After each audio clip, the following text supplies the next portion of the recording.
বন্ধুরা, যে ইমান প্রয়োজনে জ্বলে ওঠে না, ঠিক কিনা, সেই ইমান ইমান নয়। সে কথাই শুরু শুরু বলছি, যে ইমান প্রয়োজনে জ্বলে ওঠে না।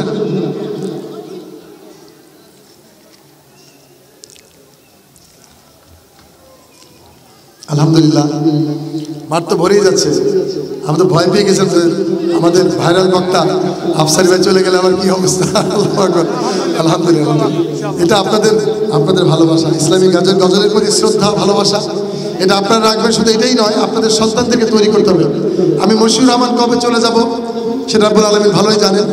আমি হয়তো খুব বেশি দিন থাকবো না, কিন্তু আমাদের সন্তানদের দরকার কিনা, আমাদের সন্তানদের জন্য দোয়া করছি। আর তারা যেন তৈরি হয় এবং আপনাদের সন্তানদেরকে আগ্রহ দিবেন। আমার বাবা কিন্তু এই সুস্থ সংস্কৃতির ধারায় আব্বা এগিয়ে দিয়েছিলেন।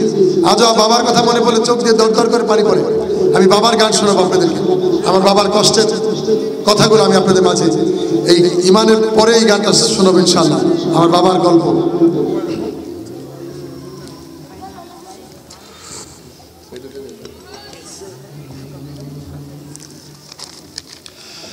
যে ইমান প্রয়োজনে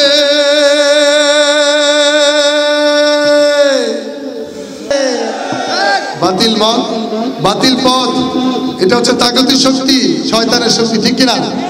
মানুষের কোনো তন্ত্র মন্ত্র দিয়ে যদি উপকার হতো তাহলে 50-55 বছর হতো, ঠিক কিনা।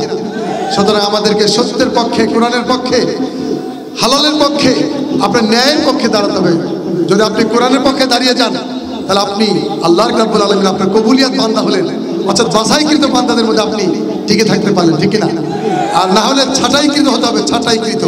সুতরাং বন্ধুরা, মনে রাখতে হবে মানুষের তন্ত্র মন্ত্র মানুষের উপকার দিতে পারবে না, ঠিক কিনা। যে ইমান ভুলে নাস্তিকতার মঞ্চে ওঠে, যে ইমান বাতিল মতের তোষণ করে ফায়দা লুটে, যে ইমান মসজিদের ওই কায়দায় আনন্দ করে, যে ইমান দেখে না যে ফিলিস্তিনে ভাইরা মরে,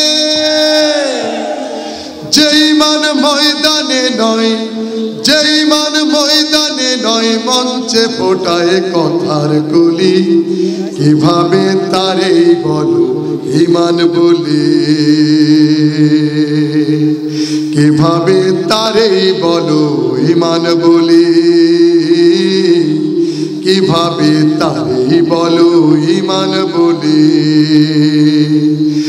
যে ইমান প্রয়োজনে জ্বলে ওঠে না, যে ইমান সত্য ন্যায়ের কথা বলে না, যে ইমান অন্তরে নাই, যে ইমান অন্তরে নাই মুখে ফোটায় কথার কলি, কিভাবে তারে বলো ইমান বলে,